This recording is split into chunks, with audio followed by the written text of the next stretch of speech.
தந்தை, மகன், தூய ஆவியானவரின் பெயராலே ஆமென். இயேசுவில் அன்பிற்குரிய சகோதர சகோதரிகளை, ஐஜே மீடியா வழியாக பேசுவதில் நான் பெருமகிழ்ச்சி அடைகின்றேன். நானே வானின்று இறங்கி வந்த உயிருள்ள உணவு என்ற ஒரு வாக்கியத்தை எடுத்து சிந்திக்க உங்களை அன்போடு அழைக்கின்றேன். உணவு என்பது மனிதருடைய வாழ்க்கையில் மிகவும் முக்கியமான ஒன்றாக இருக்கிறது. அவர் செயல்படக்கூடிய அந்த செயல்களை சிறப்பாக செய்வதற்கு மனிதனுடைய வலிமைக்கு இந்த உணவு என்பது மிகவும் அவசியமாக இருக்கின்றது. அதேபோல் ஒரு மனிதன் ஆன்மீக வாழ்வில் ஊன்றி நிற்பதற்கு ஆன்மீக உணவான நற்கருணை உணவு மிகவும் அவசியமாக இருக்கிறது. ஆண்டவரை ஆன்மீகத்தில் கண்டுகொள்ள, ஆண்டவரை அணுவாக அனுபவித்து அவருடைய அன்பை சுவைத்து பார்க்க இந்த ஆன்மீக உணவு மிகவும் அவசியமாக இருக்கின்றது.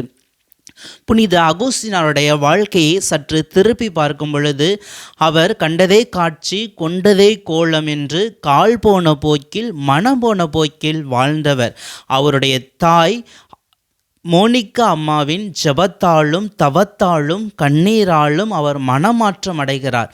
எடுத்து வாசு என்ற இறை வார்த்தைக்கு கீழ்ப்படிந்து அவர் ஆயராக திருநிலைப்படுத்தப்படுகின்றார். இருளின் ஆட்சிக்குரிய படைக்கலன்களை களைந்துவிட்டு ஒளியின் ஆட்சிக்குரிய படைக்கலன்களை அணிந்து கொள்வோமாக என்ற இந்த வார்த்தைக்கு அவர் கீழ்ப்படிந்து ஆண்டவருடைய இறை வார்த்தைக்கு செவி கொடுத்து அவர் திருநிலைப்படுத்தப்படுகிறார். ஆயராக திருநிலைப்படுத்தப்பட்டு இந்த திரு அவைக்கு அவர் ஆற்றிய தொண்டு மிகவும் பெரியதாக அரிதாக இருக்கின்றது.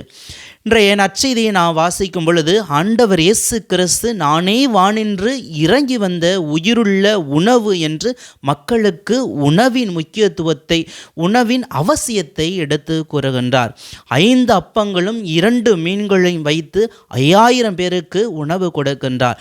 மக்கள் சோர்ந்து போவார்கள், வழியில் செல்லும் பொழுது அவர்கள் மயக்கமுறுவார்கள் என்பதை அறிந்து சீடர்களை பார்த்து அவர்களுக்கு உணவு கொடுங்கள் என்று கேட்டு 5 அப்பங்களையும் 2 மீன்களையும் உணவாக மக்களுக்கு பகிர்ந்து கொடுக்கின்றார்.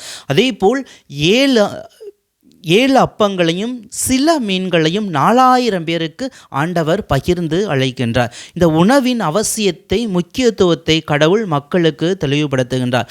பழைய ஏற்பாட்டில் வாசிக்கின்றோம், அவர்கள் பசியால் வாடிய பொழுது 40 ஆண்டுகள் பாலை நிலத்தில் கடவுள் அவர்களை வழிநடத்தி செல்கின்றார். அவர்களை பாலும் தேனும் பொழியக்கூடிய அந்த கானான் நாட்டிற்கு மோசே வழியாக, ஆரோனின் வழியாக அவர்களை வழிநடத்தி செல்கின்றார். அப்பொழுது கடவுள் இயற்கை வழியாக தன்னுடைய அற்புதத்தை, அதிசயத்தை நிகழ்த்துகின்றார்.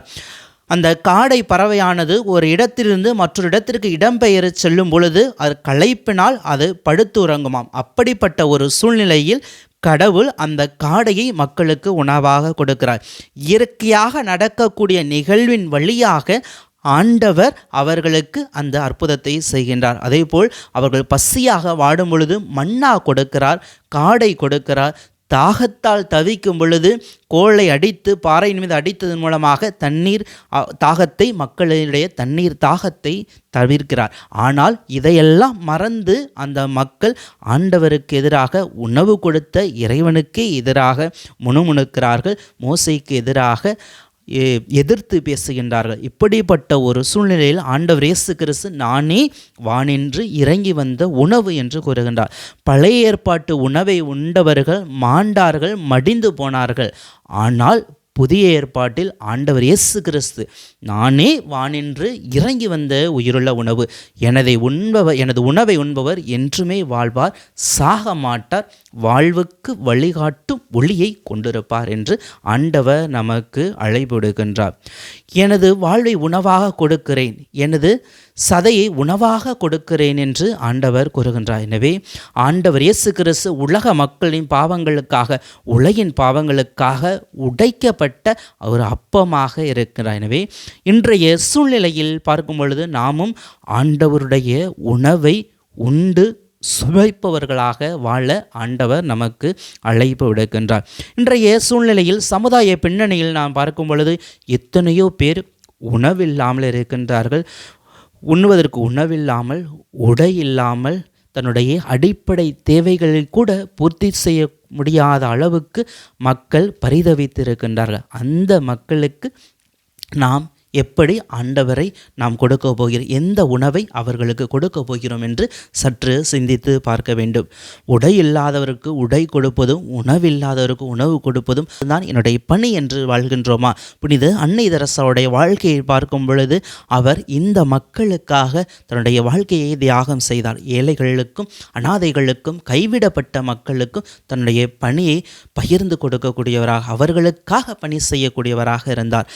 ஏழை எளிய மக்களுடைய புண்களை துடைக்கும் பொழுதெல்லாம் ஆண்டவர் இயேசு கிறிஸ்துவுக்கே நான் உதவி செய்கிறேன், ஆண்டவர் இயேசு கிறிஸ்துவை அவர்களின் உள்ளத்தில் நான் பார்க்கிறேன் என்று அவர் தன்னுடைய வரலாற்று செய்தியில் அவர் தன்னுடைய பதிவை பதிவிடுகிறார். நாமும் ஆண்டவருக்கு உகந்தவர்களாக வாழ்கின்றோமா என்று சற்று சிந்தித்து பார்ப்போம். நாமும் ஆண்டவருக்கு எடுத்து காட்டான வாழ்க்கை வாழ வேண்டுமென்றால், ஆண்டவருடைய இறையாட்சி பந்தியில் அமர வேண்டுமென்றால் நாமும் பிறருக்கு ஆண்டவர் இயேசு கிறிஸ்துவை உணவாக கொடுப்போம்.